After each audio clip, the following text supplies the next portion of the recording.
ચાલો તો સીધા મુદ્દા પર આવીએ. આજે આપણે સંન્યાસી આયુર્વેદના એક બહુ જ રસપ્રદ અને કદાચ થોડા ચોંકાવનારા દૃષ્ટિકોણ પર વાત કરવાના છીએ. એમના મતે આપણા સમયની એક મોટી સ્વાસ્થ્ય સમસ્યા આપણી આ સ્ક્રીન સાથે જોડાયેલી છે. આ આખા વિશ્લેષણની શરૂઆત જ એક ખૂબ જ ગંભીર ચેતવણી સાથે થાય છે. તમારું શરીર બીમારીઓનો ઘર બની જશે. સાંભળવામાં જ કેટલું ભારે લાગે છે નહીં? આ એક જ વાક્ય આખી વાતની ગંભીરતા સમજાવી દે છે. તો આ છે શું આખરે? સ્ત્રોત એક નવો જ વિચાર રજૂ કરે છે, એક આધુનિક રોગ. અને સૌથી મોટી વાત એ છે કે આ રોગ આપણી જ કેટલીક આદતોમાંથી જ જન્મે છે. ચાલો આને જરા ઊંડાણમાં સમજીએ.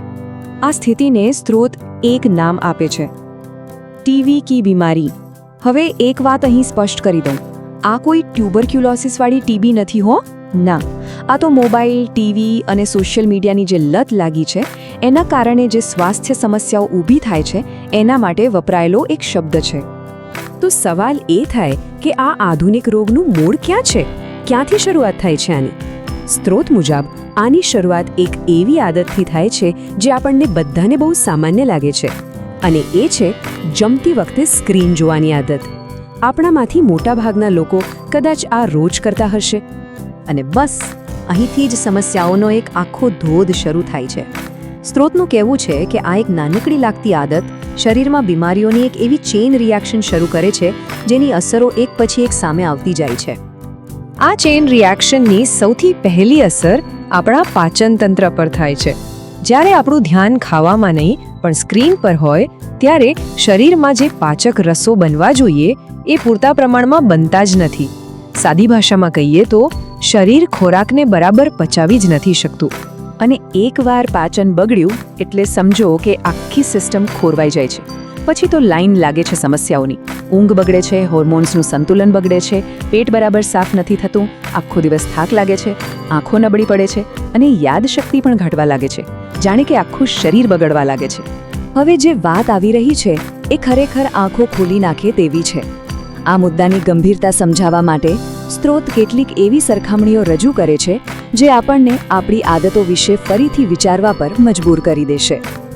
જરા આ આંકડા પર ધ્યાન આપજો. સ્ત્રોત દાવો કરે છે કે આપણા મોબાઈલ ફોનની સ્ક્રીન પર ટોયલેટ સીટ કરતાં 16 ગણા વધારે બેક્ટેરિયા હોય છે.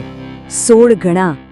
હવે વિચારો, જમતી વખતે એ જ ફોન જ્યારે આપણા હાથમાં હોય ત્યારે આ બધા બેક્ટેરિયા ક્યાં જતા હશે? સીધા આપણા પેટમાં. વાત અહીં જ નથી અટકતી. ભવિષ્ય વિશે પણ એક ચિંતાજનક દાવો કરવામાં આવ્યો છે.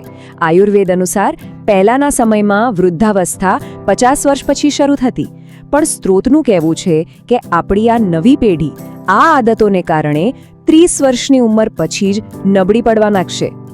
અને આ બધી ચેતવણીઓનો સાર જાણે આ એક વાક્યમાં આવી જાય છે, તમારા પતનને કોઈ રોકી શકશે નહીં.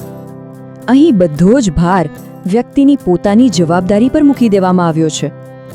તો શું આમાંથી બહાર નીકળવાનો કોઈ રસ્તો છે? આટલી બધી ચિંતાજનક વાતો પછી સારી વાત એ છે કે સ્ત્રોત એકદમ સ્પષ્ટ અને સહેલાઈથી પાડી શકાય એવો આયુર્વેદિક ઉપાય પણ બતાવે છે, જેથી સ્વાસ્થ્યને પાછું પાટા પર લાવી શકાય. આ ઉપાયો એટલા સરળ છે કે આપણને નવાઈ લાગે. જુઓ, પહેલું કામ, જમવા બેસો એ પહેલા ફોન અને બીજી બધી સ્ક્રીનને દૂર મૂકી દો. બીજું, જમતા પહેલા હાથને બરાબર સાબુથી સાફ કરો. ત્રીજું, અને આ ખાસ યાદ રાખજો, જમતી વખતે ફોનને અડકવાનું જ નથી. અને ચોથું, જે સૌથી અગત્યનું છે, કોઈ પણ જાતના ડિસ્ટ્રેક્શન વગર ફક્ત ખાવા પર ધ્યાન આપો. ખોરાકને બરાબર ચાવીને ખાઓ. અને છેલ્લે સ્ત્રોત ફરી એકવાર આપણી સામે 2 રસ્તા અને તેના પરિણામો મૂકે છે. એક અંતિમ ચેતવણી જે આપણને પસંદગી કરવા માટે કહે છે. જો, મુદ્દો એકદમ સાફ છે. એક રસ્તો છે આ સલાહને નજરઅંદાજ કરવાનો, જેનું પરિણામ છે હોર્મોનલ અસંતુલન અને બીમારીઓથી ભરેલું શરીર. અને બીજો રસ્તો છે આ સલાહને માનવાનો, જે આપણને સારા સ્વાસ્થ્ય, સારા પાચન અને આ ટીવીની બીમારીથી મુક્તિ તરફ લઈ જાય છે. હવે પસંદગી આપણે કરવાની છે. આ આખી ચર્ચાના અંતે એક બહુ મોટો અને મૂળભૂત સવાલ આપણી સામે આવીને ઊભો રહે છે. શું આપણી આધુનિક જીવનશૈલીની સુવિધાઓ અને સગવડો આપણા હજારો વર્ષ જૂના શારીરિક બંધારણ માટે ખરેખર એક ખતરો બની રહી છે? આ એક એવો પ્રશ્ન છે જેના પર આપણે સૌએ શાંતિથી વિચારવાની જરૂર છે.